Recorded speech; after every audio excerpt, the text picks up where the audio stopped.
The Bard and the Plague. You remember the story of Pinocchio. This tale takes place during her time. Plagues have ever tormented the world, earth, and now Iloniri. Norn has weathered many plagues, and the scholars there would believe that people are stronger for it. In the region between Sucros and the Fey Forest, there are many villages, farms, crops extending into the far horizon, honest, spirit-fearing folk. And despite fearing the great gods and the spirits and the unseen powers, these people were beset by plague after plague. Times of sickness inevitably called upon bringers of happiness, such as bards. These traveling entertainers were trained or self-taught, and they would put many a smile on many a face. Once, during these times of uncertainty and plague, a bard happened upon a village. This is their story. In the belt between the candy north and the fading greeny of Fey, along a cold autumn road, there trode a bounty hunter and a bard. They slew a great beast together.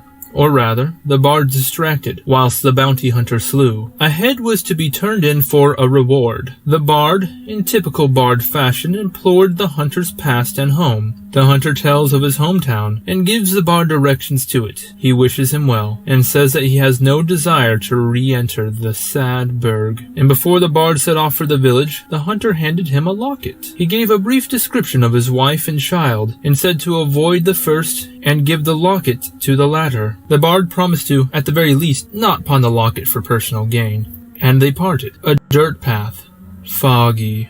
Poetic. The very definition of lonely. Have these words meant anything yet?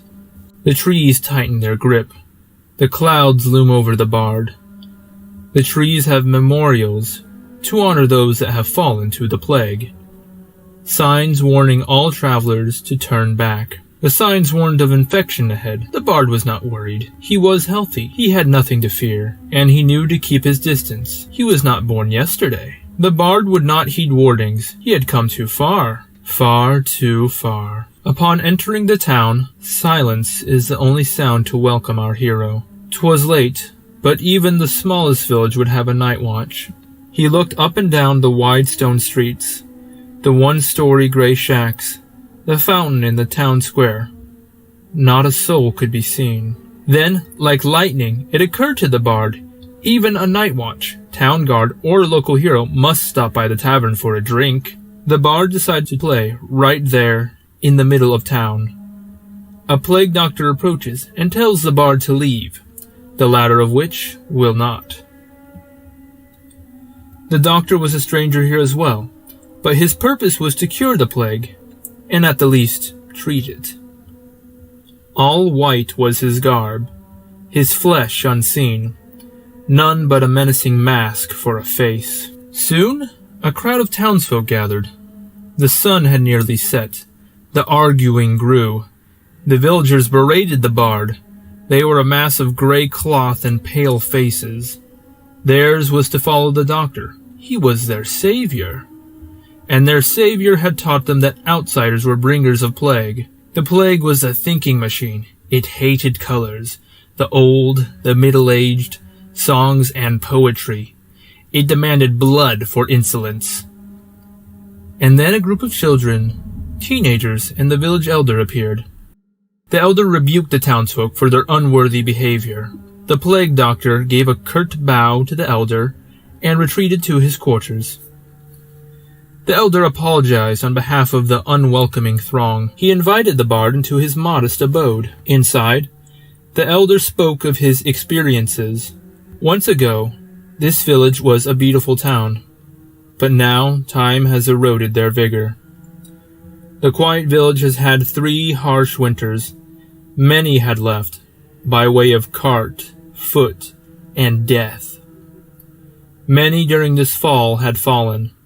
Parents buried by their children long before their time. Many of the old, including his kind wife, the head elder woman, who had spent many years caring for the people by his side. The newfound orphans saw themselves living with the elder, caring for him as he had cared for them. Some were only half orphans, biding time whilst their parents stayed in quarantine. Many of the orphans in the house believed the plague doctor to be a man of dishonesty, not a charlatan, but not a saint with a cure either. They believed that his only goal was to squeeze the town coin purse dry. The elder, however, did not encourage this talk. They say he only helps by giving cheap pain-soothing drugs, and even then he extracts a hefty price. The bard had not known many doctors in his life, but he sympathized with these urchins.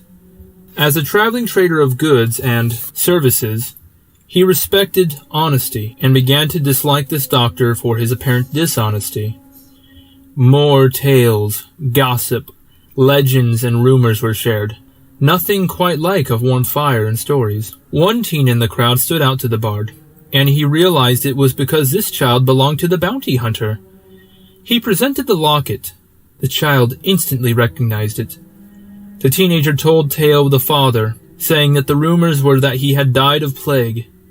Then, in a wistful reminiscence, a story was told of the festival of Holly the Holy, a happy time. It took place over several days, with many colored lamps, gay happy feelings, and fires of blue, green, and violet. Oh, how they all longed for the simpler times of their youth. The bard began to promise that all would see smiles return to this sorrowful hamlet. Over the next few days, the bard and the children arranged everything they could, searching the old house for magic to use in the festival, baking confections and a modest feast. The elder did not help, nor did he hinder. He only asked that the bard do what his heart tell him. He asked the same of the children, and then he warned that the other townsfolk would do likewise. A time had passed. A certain warmth was in the air, and the orphans and bard were ready to begin their festival. Lights, feast tables, more lights, a massive punch bowl, and even more lights.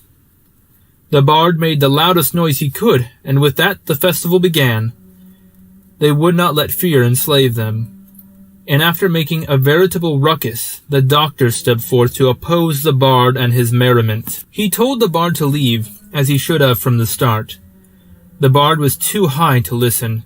He would not let the doctor ruin his moment, his triumph over their silly, fabricated plague. Then, as they fought with a few words, the first punch was thrown. Red liquid refreshment spilled across the cloth of the doctor. Outraged by this near drunken insult, the doctor let his fist fly into the bard's face. The bard began to do battle with the plague doctor, and as the townspeople watched, others began to fight as well. First with words, and then with hand and foot and frying pan. The fire had gotten out of control. It spread, and with no one willing to stop it, many properties burned in its terrible splendor. The very image of chaos, the town had cursed itself. The old and the new fighting, destroying one another. The only one sitting inside was the elder man. He said a silent prayer for respite, and he cried for his people. And with a flash of lightning, the bard killed the doctor. Rain began to fall. Everything was silence. The fighting did not stop. The bard did, however. He tried to shout over the sounds of destruction, but his voice was spent. The motion was started. But when would it end? And how? Then, as the downpour became a flood, and the last flames had died, and the people in their strength gave way, the elder did appear, and, in an even tone, he asked, "Have you had enough blood yet?" The people could fight no longer, so they listened. He asked the bard to leave immediately, and he said that on the morrow they would bury their dead. The bounty hunter's progeny did not protest the elderman, but stated that many must leave, not simply the bard. Many of the adolescents took up their possessions and vowed to return nevermore. The bard took one last look at the Burg of Grey, and he wished them all well, and without another word, our hero drifted into the night.